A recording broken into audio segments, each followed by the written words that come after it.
Right. Hello, everyone. Again, my name is Rose. I am the community educator at Women's Advocates. And thank you all for being here and for introducing yourselves in the chat. It's always nice to hear where everybody's from and what they do, and what brings them here today. Um, so, yeah, today's webinar is all about paths to safety, youth advocacy. So, really talking about domestic violence and abuse when it comes to youth, ways to set healthy boundaries, who they can trust, what they can do, what we can do as we work with them, whether you are a parent and caregiver, or you work directly with youth. It would be just nice to know resources and ways to help combat domestic violence. So, please feel free to take care of yourselves however you need during this webinar. We are talking about domestic violence and abuse. And if you find anything useful at all, please do with it what you will. So before we actually start on the topic, I do want to talk a little bit more about Women's Advocates as an organization. We are a nonprofit organization located in St. Paul, Minnesota, and we offer just all sorts of help with our 24/7 crisis line. We are a shelter, so we have shelter space available for victim survivors who may need it. We offer housing stability. We do a lot of education and outreach, a lot of webinars like what we are doing right now, presentations to educate the public about domestic violence. And we began in the early 1970s as a legal advice helpline. And we supported women at the time who were seeking divorce and legal name change. And while working this line, a lot of the women realized that a lot of the other women who were calling to get help and seek divorce were seeking divorce because they wanted to get away from abuse and their domestic violence marriages and relationships. And a lot of them had children, and there wasn't a lot of options out there for them who wanted to get away from abuse. So a lot of these women started opening up their own homes. So, spare bedrooms, attics, even basements, couches, anything that they had, any room that they had to do their part in helping a lot of these women and children escape from their abusive relationships. Um, and then quickly realizing that this was not sustainable and that something bigger had to be done. So they were able to open Women's Advocates. We are the first domestic violence shelter in the nation. And yeah, it's been 50 years since then. We celebrated our 50th year anniversary this past fall. Um, and we are still expanding. We are doing our part to try and stop domestic violence. Again, we are located in St. Paul, Minnesota. If you or anyone you know can use our services, feel free to have them reach out to us through email, call our crisis line. We would be in touch with them. But yeah, that's just a little bit about us. If you would like to know more, I can just add our website into the chat and you can visit. It is at womensadvocates.org.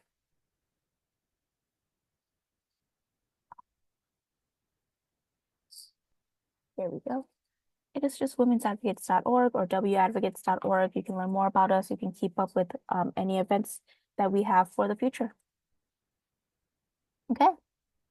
So let's dive into today's topic. Today's webinar is divided into 3 different sections. First, we'll talk about the impact of abuse towards youth. Then we'll go into part 2, prevention and awareness of abuse against youth. Then we'll finish things off with part 3, how to center youth and understanding and learning about trauma-informed approaches.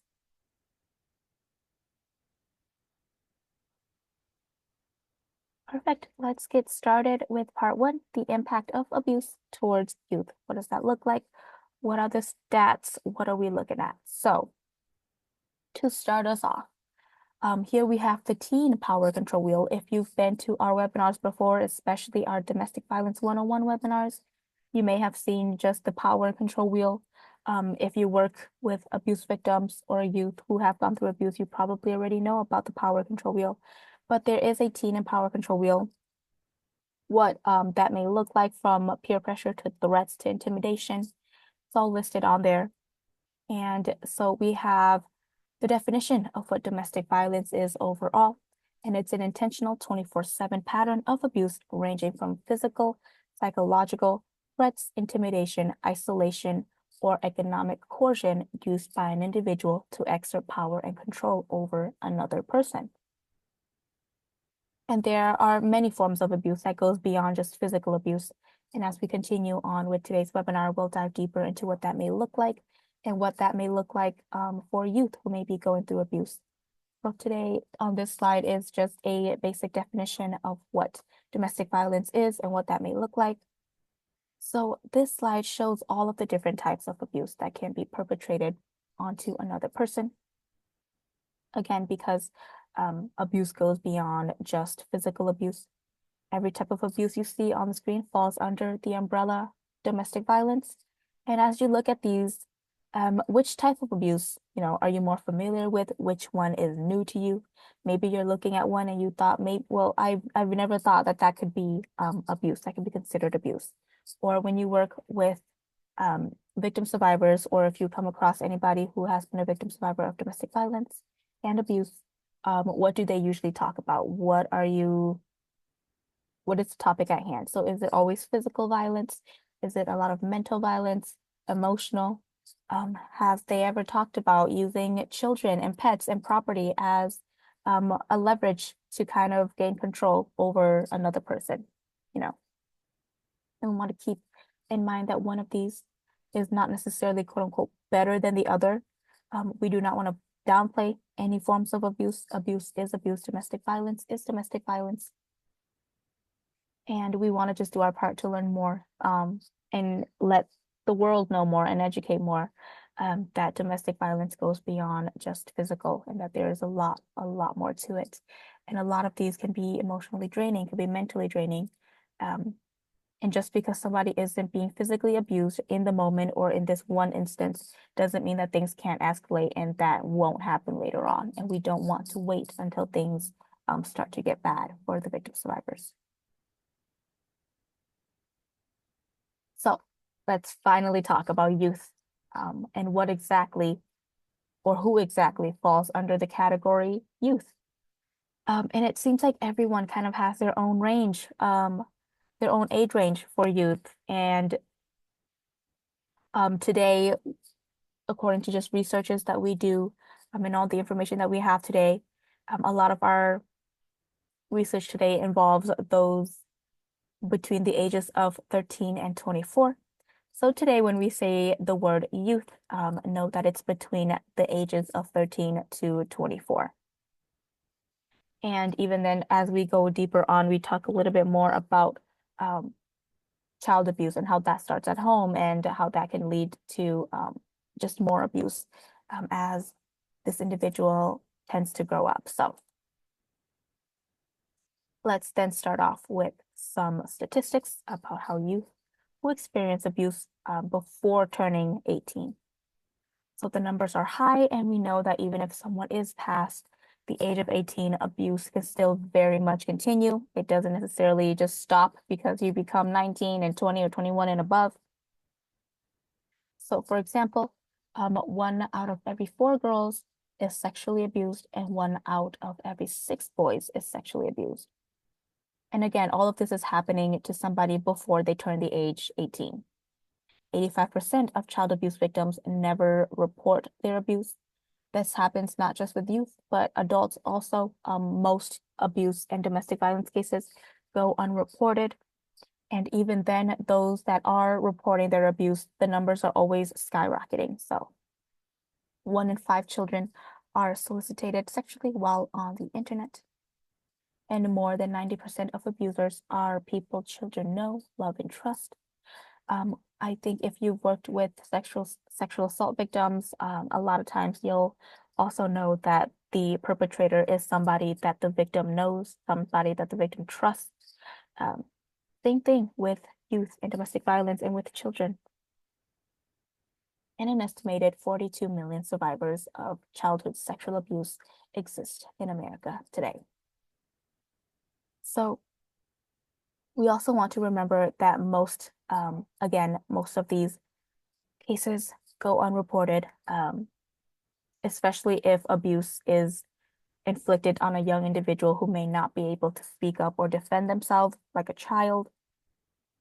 And with that, the numbers of abuse cases are much higher. If we were to some way, somehow be able to magically take all of these statistics from abuse that have been unreported and mash it up with those that have been, you can imagine just how vast and grand and how big that number would be. So again, if a youth, a child, somebody who does not hold authority, is going through abuse and they are not able to speak up for themselves, or they don't know that they're going through abuse because things kind of get lost, and you oftentimes don't really know what you're going through, or you can't really process what you're going through, when you're still in the middle of going through it. So then it's our job as advocates to kind of jump in, and educate and also stand up for those who cannot speak up for themselves. Not because they don't want to, but a lot of times because they can't. So on this slide, we have the statistics about teen dating violence in the US. So 1 in 3 teens will experience physical, sexual, or emotional abuse from someone they are in a relationship with before becoming adults. Adults meaning ages 21 and up. And we have as many as 69% of youth reporting victimization from teen dating violence. And it is also a fact that lesbian, gay, bisexual, and transgender youth have a higher risk for dating violence compared to heterosexual and cisgender youth. Again, one isn't necessarily quote unquote better than the other, but we do want to think about why that is, what plays into it, and what's present there that we can kind of think about and talk about when it comes to the LGBTQ plus community and why they often face more abuse. This is important because when working with youth, we understand that everyone has different needs. So we want to be able to cater to everyone's needs by knowing and understanding everyone's identity. And women ages 18 to 32 have a higher chance of being sexually assaulted. And sexual assault and abuse tends to happen at a very young age. And we want to do our best to combat that. Again, a lot of these statistics are happening to youth before they turn adults. So again, numbers are just high. And we want to know what we can do to combat that. So with abuse comes a lot of short and long-term negative outcomes. And abuse can follow someone and be harmful towards them for the rest of their lives. A lot of times the damage has already been done. And a lot of it comes trauma. And a lot of these trauma will follow somebody for the rest of their lives, even if they move on, even if they, get into new relationships, healthy relationships, everything of the sort.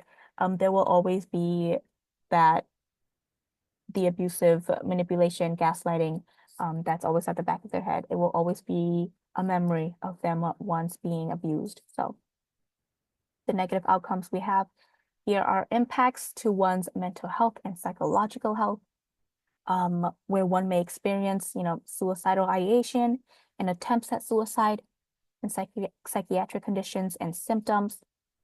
Your physical health is obviously harmed, where there is an unhealthy body mass index and risky sexual behaviors.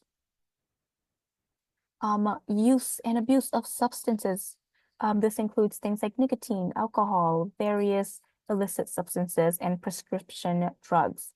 So physical victimization may be associated with increased cigarettes and marijuana use. And a lot of times when it comes to younger individuals, if abuse starts at home and there are a lot of substances like alcohol present already, a lot of times these individuals will grow up and kind of abuse these substances themselves. We have victimization and perpetration, so including different forms of violence like intimate partner violence, peer aggression, peer pressure, threats, just everything of the sort. So both long-term and negative outcomes. And just knowing that, again, emphasizing the message that abuse will follow somebody for the rest of their lives, and it doesn't necessarily just go away one day. And so then we have, teen dating violence in the US, we have statistics, but we also have abusive households. A lot of youth face domestic violence and abuse in their homes because a lot of times abuse starts at home. And many young individuals witness abuse between their parents or caregivers. There's a difference between experiencing abuse and being exposed to abuse. And again, with this one isn't necessarily quote unquote better than the other. And we're going to talk a little bit more about that as we go on. But we do want to understand that there is a difference. And children being exposed to and experiencing abuse may develop serious emotional and behavioral problems. And if you work with youth, it's important to look at concerning behaviors from parents and caregivers. So a lot of youth being abused is also tied to homelessness. Abuse and neglect at home is often the reason that youth end up homeless, and the experiences of abuse at home may increase the risk of being abused or becoming abusive in adolescent and adult relationships.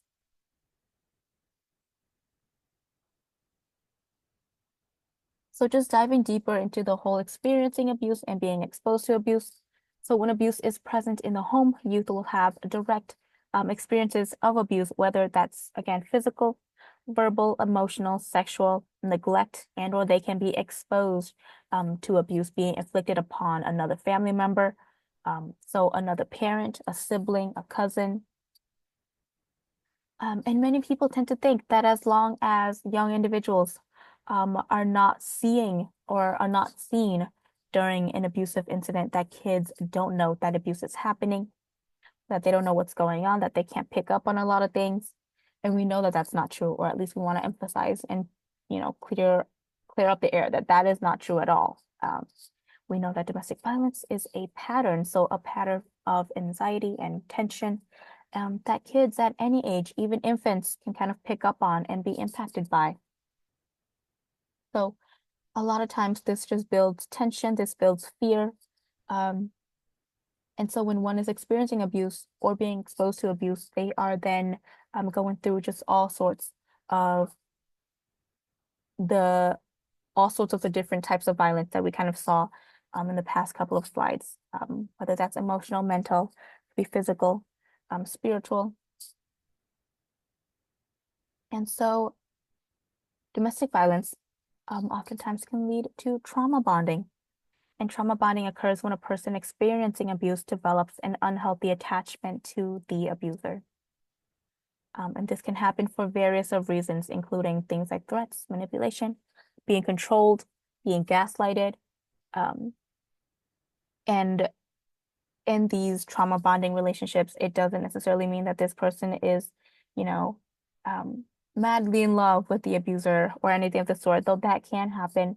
A lot of it is because the victim survivor doesn't know where to go because there are barriers to leaving an abusive relationship or an abusive situation, especially if you are a young individual working with youth. You are a young individual and abuse starts at home and your parents are being the one that's abusive and there's really no place for you to go. You feel helpless. You don't know where to go, what to do. And a lot of times, experiencing and being exposed to abuse for so long, you tend to kind of put up with a lot of the abuse. And now you have developed this sort of unhealthy attachment or relationship with the abuser. So on this side, we just have more signs of trauma bonding. You realize you don't like this person, but you are still very much in their lives. They are still very much in yours. They are in control of your life in some way. Your relationship is built around guilt and shame. Or you're not sure you'd leave if the abuse were to increase, not because you want to be abused, but because there are just, again, many, many barriers to leaving an abusive situation. You are loved, bombed, and then devalued, and you are hypervigilant.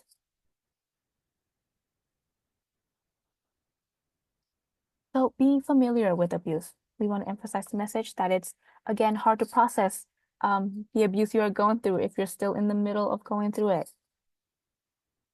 And again, like what we said a couple slides back, a lot of times youth and young individuals don't really know how to speak up for themselves. They don't know who to go to. They don't know what they should do, right? In an abusive relationship, an abusive situation, abusive household, what are resources out there that's available for them?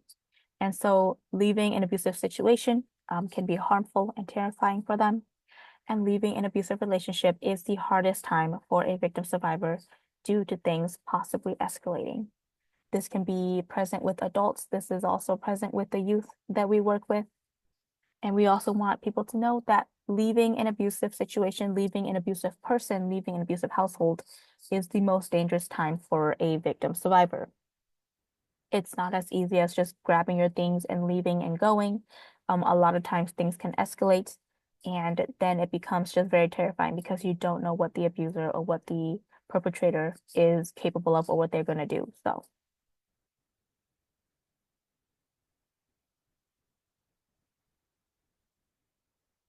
So just wanting to hear a little bit more from you all. If you feel comfortable, feel free to leave it in the chat. If you don't want to type anything out in the chat, that's totally okay. Feel free to kind of just think about this to yourselves. So what's a challenging problem you've faced working with youth, going through abuse? You don't necessarily have to be in a career or a job that does this. It could just be, your child, a child. Maybe you've been in an abusive relationship and they've been exposed to abuse. Or it could be if you are a teacher, right? You're working with youth, um, and maybe they confide in you in information um, about their personal lives because they don't really know who to turn to, who to talk to. Or maybe you work directly with youth who are going through abuse and domestic violence. What's a challenging problem you have faced? Um, think about it. Again, if you feel comfortable, leave it in the chat. Um, I can read them and we kind of bounce off one another, or you kind of just think about it, or what could possibly be a challenging thing if you were to work with youth.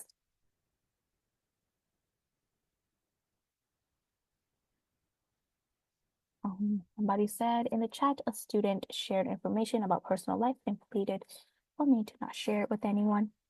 Thank you for sharing that. Yeah, a lot of times that would happen when working with youth or just victims, survivors of domestic violence. People want to talk about these experiences. Um, that's going on in their personal life, but then they are also oftentimes scared about what can happen, or that if somebody were to share this with anybody, then this person in their life, whether that's the abuser or perpetrator, is, possibly going to be taken away, or they are going to be taken away from this person. And again, it's a very complex thing when it comes to domestic violence. Why a victim survivor would want to still protect the abuser, would want to hide their identity, and we are not going to victim blame them for it, right? But we also want to understand that it is a very complex thing. And a lot of times these people grew up with the abuser, or the abuser, provides some sort of care, whether that's financial care for this person, and they aren't able to get jobs to help themselves financially. They rely on this person. And there's a lot that goes into it. So thank you for sharing that. But yeah, it's a very complex topic for sure. I'm trying to read everybody's chat. Sorry, every time a chat shows up, my chat on my end tends to kind of glitch a little. Um, when a child doesn't know that they are going through abuse, yep, that is a hard one for sure. Especially if they're very, very young, or they're old enough to understand that what's going on is wrong and that it's bad, but they don't know what to call it, right? You can't put a name to it. Don't even if they could, they don't know who to kind of report to, who to talk to. And so it's a lot of times, quote unquote, not really, but quote unquote, easier if you kind of just put up with it, or if you kind of just stay quiet. Um, I think a lot of us can understand what that feeling is like, even if you haven't gone through abuse yourself. There are times in life where it's just easier if we just stay quiet, if we don't say anything, if we don't do anything, right? So for sure, and it's really hard when somebody doesn't know that they are going through abuse, which is why it's important that we continue with these webinars and that we share it, and that whatever you learn today, if you can pass it down to those that you work with, it would be great. Um, Second question for you all, how do you model healthy relationships and behaviors within your organization or within your household? Um, yeah, if you feel comfortable to kind of share that in the chat, feel free to do that. If you would like to kind of just think about it right now, if you work with youth, If you have children of your own, how do you model healthy relationships and behaviors? And what does that look like? And as adults, what does that look like for us?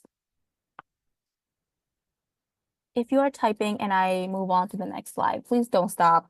Please feel free to continue. Finish typing your thought and leave it in the chat. I'd still love to read them. Um, but think about this question, and I am going to move on to part 2 of today's um, webinar, Prevention and Awareness of Abuse Against Youth. So we kind of just talked about all the impacts and the statistics and everything about domestic violence and abuse that youth can go through. So things like teen dating violence in the US, dating violence, and what that may look like before becoming an adult, and abusive households. And so now we want to talk about prevention and awareness of abuse against youth. So I personally really like this slide. I think it does a great job at dividing up different types of relationships. The different 3 types that we have on the screen are healthy, unhealthy, and abusive. And we are going to focus, of course, very much on the abusive side, but we also want to talk about healthy relationships and what that may look like, because relationships exist on a spectrum.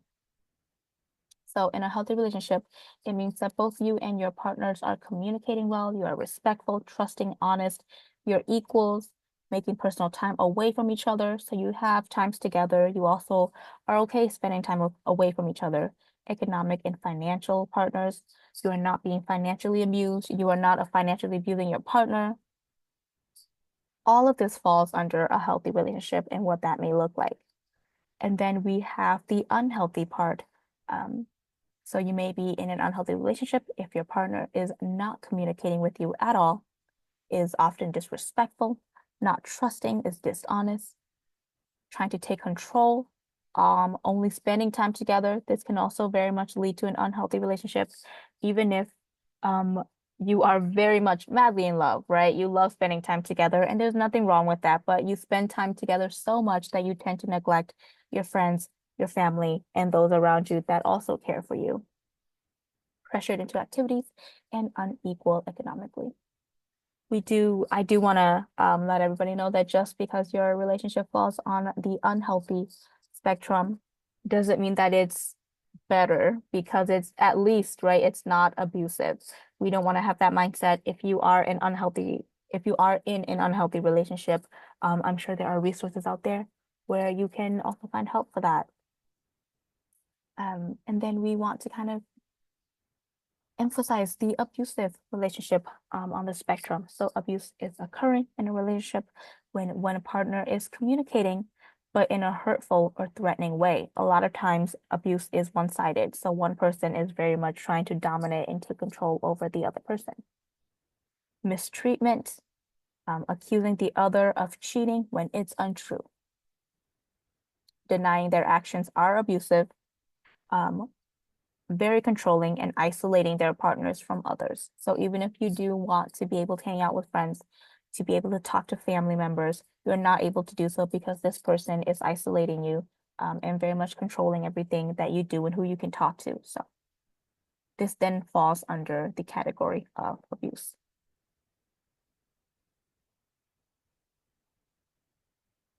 And here we have red flags of physical and sexual abuse towards young individuals, whether it be kids or teens.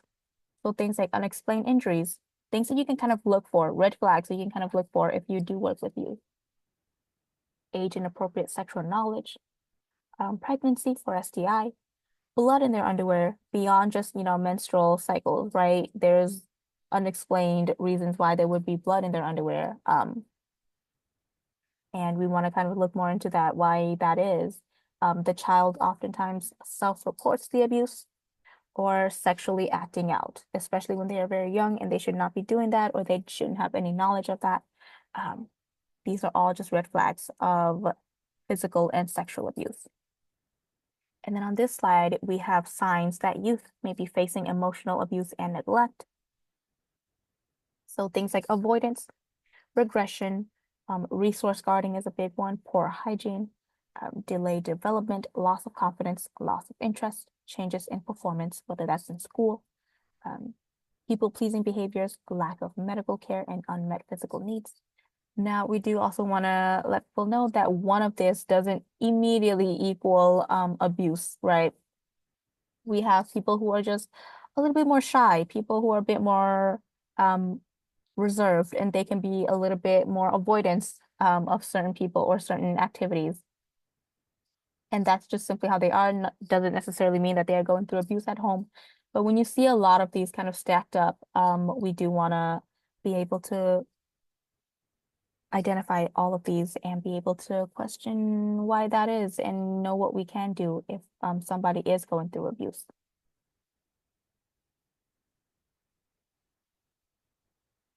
A lack of resources.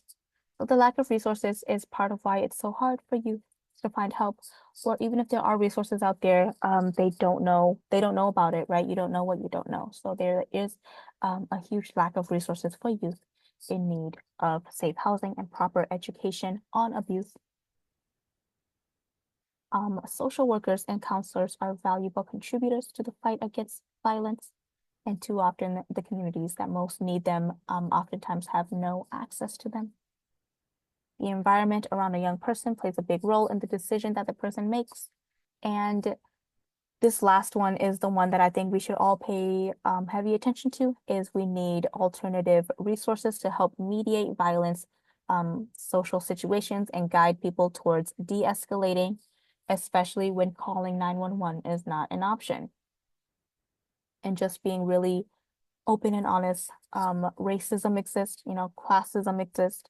Um, So a lot of times when somebody is being abused, they do not turn to calling 911 because they cannot trust they can't trust the system. They don't trust the law, right? They don't trust um, that the police would be on their side or that they will be well taken care of if they were to call 911.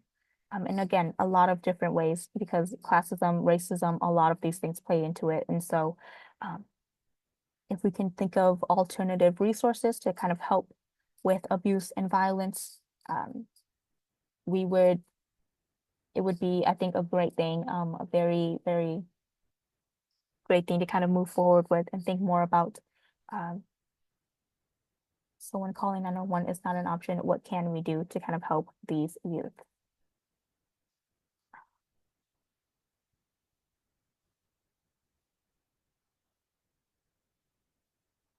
Yeah, thank you so much for writing in the chat. Sorry, I was just reading it just now. But yeah, overall treating people the way you want to be treated.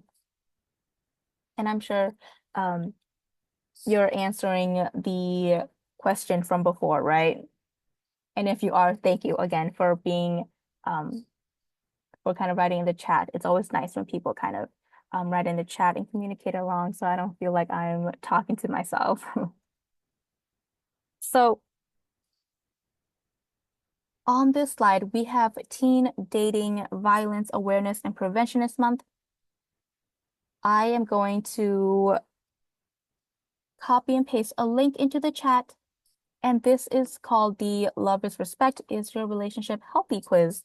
If you'd like to take a look at that, feel free to go onto that website and take that quiz. There are questions that you kind of just answer, and it'll let you know if you are in a healthy relationship or not. But yeah, this is something that we let our youths know about these quizzes, these things that they can do to kind of think deeper about their relationships. And we also want to today talk about Teen Dating Violence Awareness Month. It's on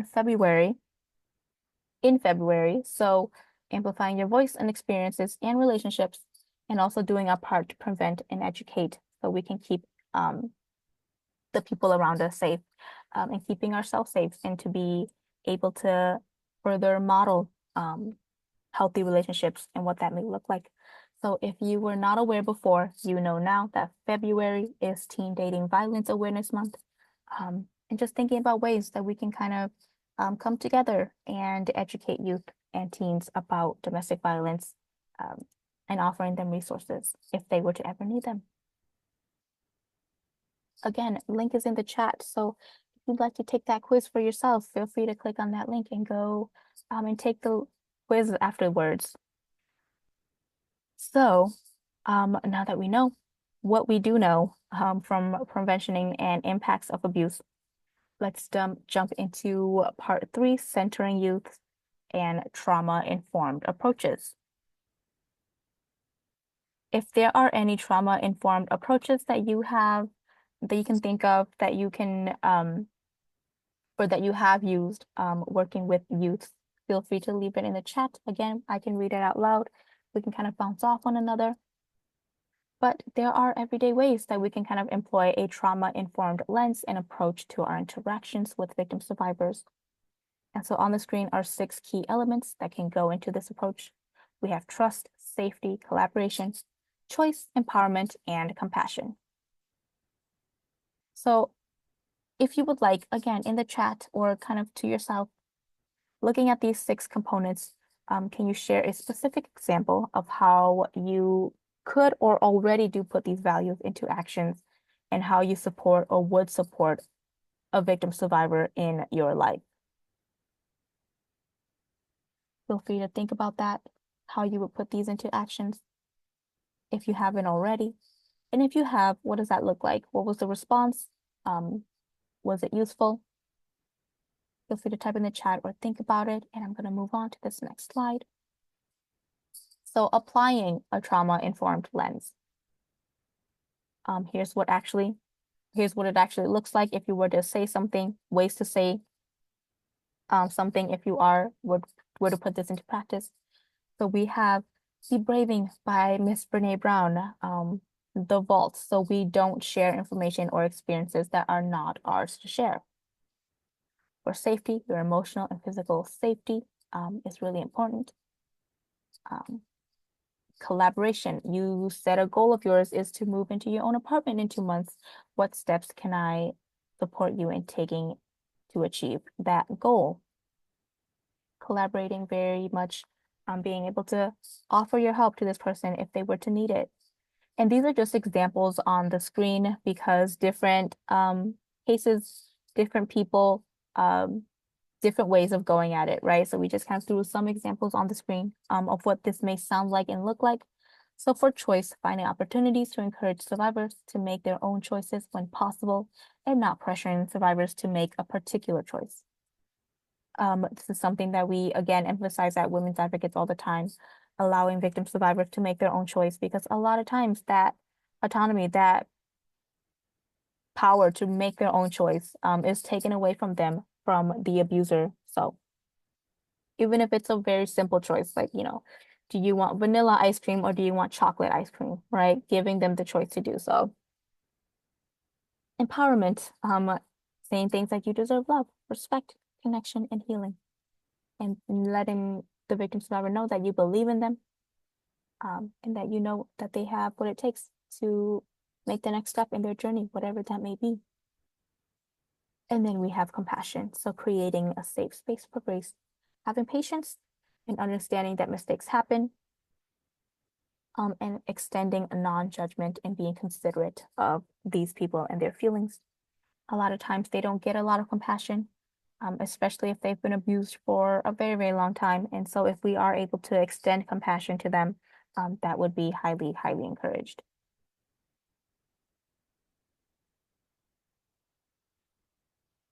So I guess if you're not used to talking about abuse, it can be kind of awkward to bring it up.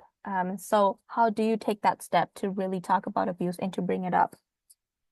If you feel like somebody is going through abuse or going through a domestic violence relationship. And we have honesty. So be honest, honesty, but developmentally appropriate language. Avoid sweeping things under the rug. And it can be more damaging to act like trauma isn't happening, especially if somebody is, very quietly asking and calling for help. We want to be able to pick up on these signs and do our part. Ask the child what they saw or how they understand events and proceed from there. So find ways to collaborate and center the child's feelings. It's okay to say that you don't know. I feel like adults working with children or teens, oftentimes as adults, we should know everything, right? People are expecting that of us. but it's completely okay to let them know that you don't know or that you don't have the answer to anything. It's actually good for kids to kind of learn that grown-ups don't always have the answer and that it's okay. And again, then going back to collaborating, being able to center them and collaborate with them and finding out ways now that you can help them if they were to need it. Continuing to repeat messages that violence is never okay. And you can name the specific behaviors such as name calling, yelling, and that it's not the child's fault. So being able to build trust and respect with the child. And understanding that it is fairly common for the child to love and miss a parent or caregiver who is abusive, even if they are, scared, mad, frustrated, or sad towards them as well. It's all very normal. Um, we emphasize this with kids. It's totally normal to feel this way. We emphasize this with adults. Totally normal to grieve a relationship, um, and to still have love for somebody, even if they are abusive.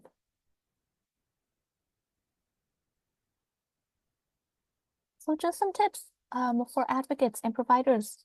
You don't necessarily, again, have to work with victim survivors or youths.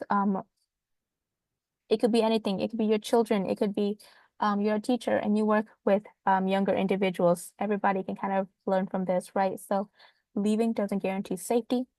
Talk with survivors about signs of stalking and what they can do to then take the next step to getting safety. So leaving doesn't guarantee healing. Healing takes a long time. Again, damage has been done. A lot of the trauma will follow them throughout their lives. And so it doesn't necessarily guarantee that you're going to heal right away. So keep checking in on them emotionally and providing resources. Documents are essential, so help survivors keep track of threats, assault, stalking behaviors. If they do wish to report it and call 911, being able to keep track of all of that is a good thing. So plan for safety, talk about survivors, talk with survivors about how they respond in case of specific incidents and threats. At Women's Advocates, we do have safety planning sheets, and you can kind of walk through it with victim survivors. Again, our website is just at womensadvocates.org. So if you want to know more about our safety planning, feel free to visit our website and give our safety planning sheets a look. See if it's something that you will find useful. And walk through it with victim survivors, whether adults or teens or kids. It will be useful and for them to kind of just assess what they are going through. So we'll find our notes before we kind of close out. One is a reminder that you have the ability to kind of shift our culture from an automatic victim blaming and minimizing the impacts of abuse to centering and validating victim survivors. So we want to avoid the victim blaming mindset, and we want to kind of shift it to center and validate the victim survivors, especially if you're working with younger individuals. Being patient with them, understanding their situation. So instead of saying all of these things on the screen that you see on the victim blaming side, you can say things like your feelings are valid or that you are there to listen to them, letting them know that they are not alone or how you can be there for them in the long run. Again, I talked a little bit about our safety planning, and this kind of dives deeper into holistic safety and what that may look like. Let me see if we have the link to it.